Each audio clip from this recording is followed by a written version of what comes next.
Hello, welcome to Adopt and Evolve, where we help organizations to maximize their investments in technology post-go live. I'm Jeff Stone, a Senior Director here at Armanino. Today I'm joined by Brian Fitzsimmons, a manager in our Microsoft Dynamics practice, focuses on supply chain and warehousing. Welcome, Brian. Oh, it's great to be here. Thank you.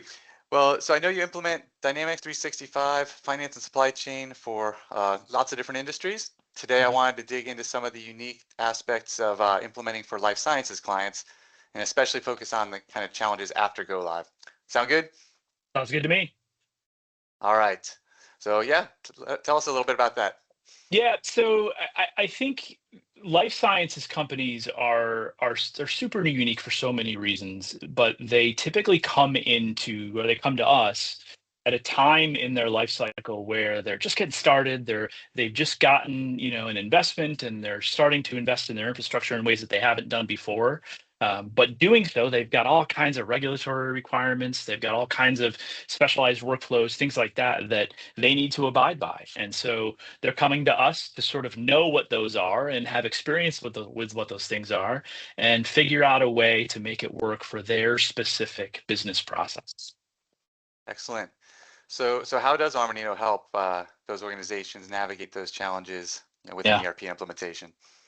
I mean, typically it's a phased approach. So typically we start with the things that they have to have. So we start with the finance, the bookkeeping. A lot of times what they're doing is they're coming from like a legacy bookkeeping system or something like that they used like right when they got started so they could cut checks and they can do the things that they need to do.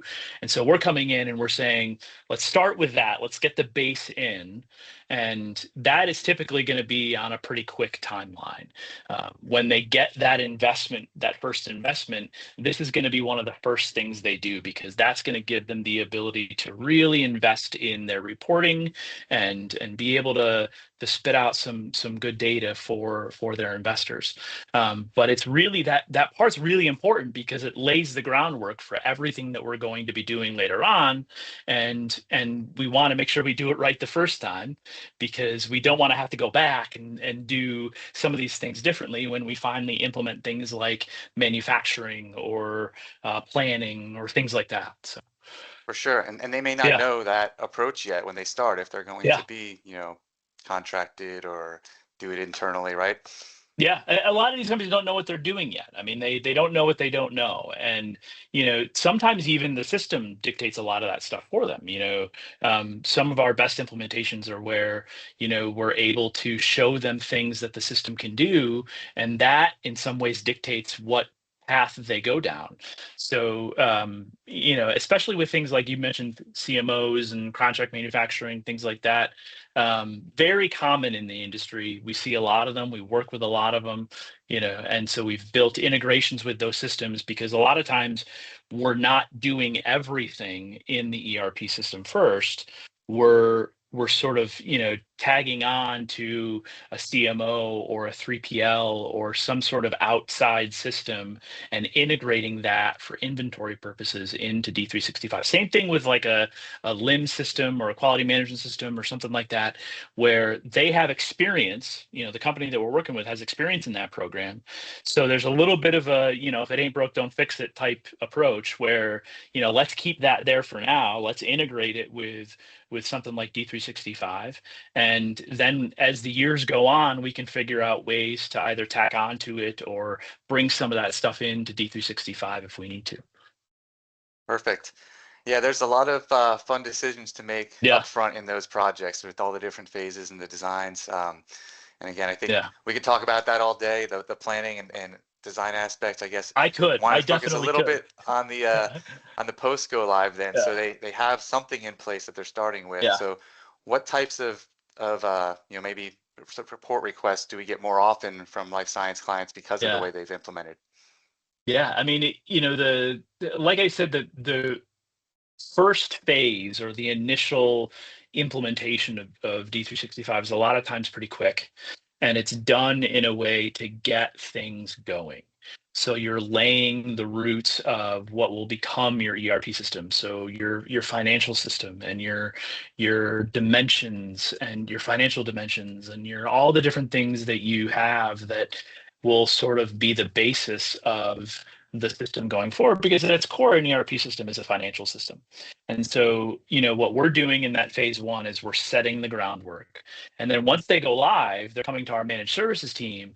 And that's when we start to tack on some of the some of the cool things. A lot of times when people go live at first, they're freaking out. I mean, it's not implementing an ERP system is not always a. I mean, we say fun. It's fun Not for always us because we're. perfect day Yeah, one. exactly. Yeah, it's fun for us because we're nerds, Jeff. But a lot of times for a lot of these companies, it's hard. It's hard stuff. They may not be entirely well versed in technology and ERP systems, and so that's where we come in. Is we come in and we start helping them with those initial things. So after go live, a lot of it is the quick break fix. I not sure how to do this. How do you do that? What's a quick way to handle this type of scenario? And so we're getting in there and we're helping them, point them in the right direction. And luckily, at this phase two, or this initial phase, there's not a lot going on, so they might not have a lot of production volume yet. They might be pre-commercial. They might be, depending on where they are in their evolution. So this is actually a great time to start learning some of these things. And so we see a lot of companies come in and really start owning that system. It's all part of that solution ownership plan that we start talking about long before, we go live in the test phase. We're talking about what is it going to look like? What things do they need to do after go live to be able to really show ownership of the system? Yeah, those are great because, like you said, they may not Yeah. have a lot going on in that system, but they probably have 20 other things going on in other systems. So to know Yeah. what to focus on and what to worry about is huge. And I know we help our clients a lot, especially like you said, Yeah. Dynamics. They have to take a couple updates a year.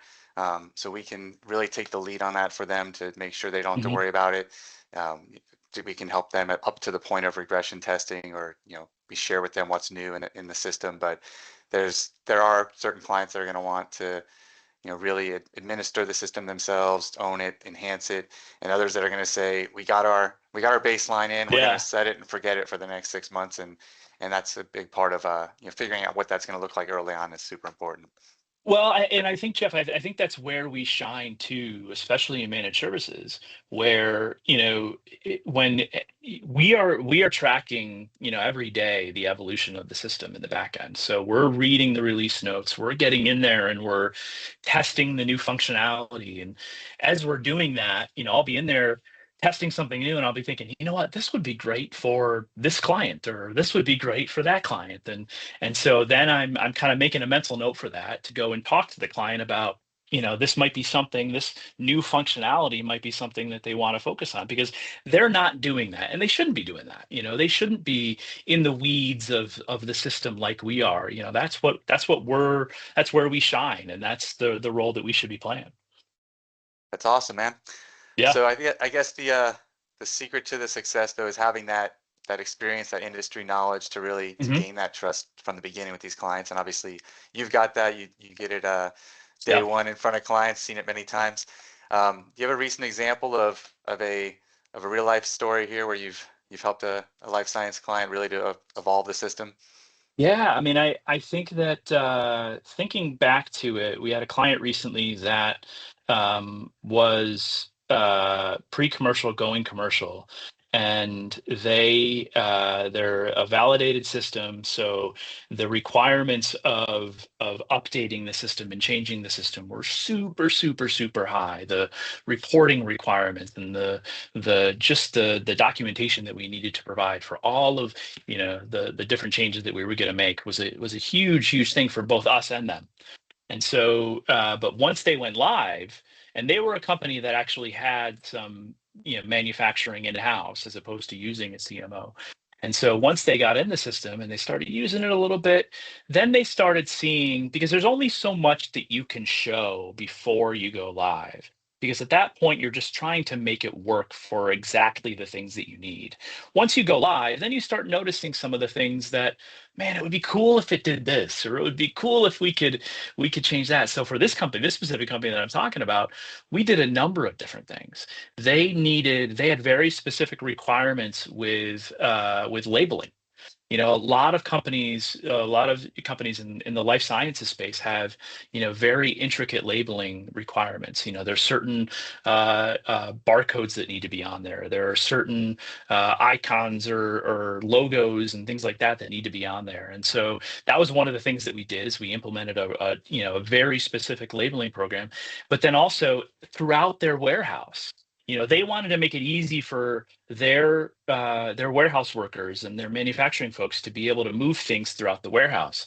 So what we did is we went in and we showed we showed them how they could utilize barcodes throughout their warehouse to make it easier for people to move throughout. And when they're moving material from one place to another, not having to finger punch it in and just make sure that things are moving towards the manufacturing facility, and they're not getting bogged down and trying to make sure the record keeping is up to par within D365, that it kind of just works with them. So post go live with this company, we really had the opportunity to start showing what the system can do and what it Nice. can do for them. And those are the situations that I love, because that's the reason why we're in this business, and that's the reason why a lot of these companies choose things like D365 to really make their processes easier and better. Very cool.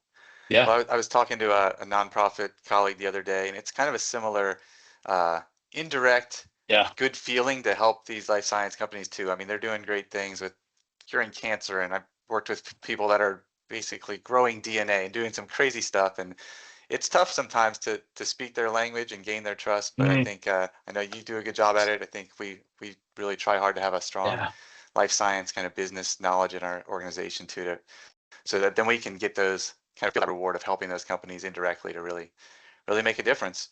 And that's what our goal is that we give companies the ability to focus on the things that they need to focus on. There's nothing cooler than knowing and having a personal investment in the companies that you're working for and seeing the things that they're doing in the world, and knowing that you had a part in that. That you took one of the things that can often be sort of a monkey on their back, that we can take that off so that they can go and they can focus on the research and the development that really makes their company what it is, and then we can handle the back end with the ERP system. Exactly. Yeah. Awesome stuff, Brian. Well, hey, thanks Yeah. for joining, man. It's been Yeah, of fun. You'll have to course. come back again soon. Uh, Absolutely. Thanks to the viewers checking us out again on Adopt and Evolve, and we'll see you next time with more insights on how to keep maximizing that technology investment. Thanks, Take care, everybody. y'all.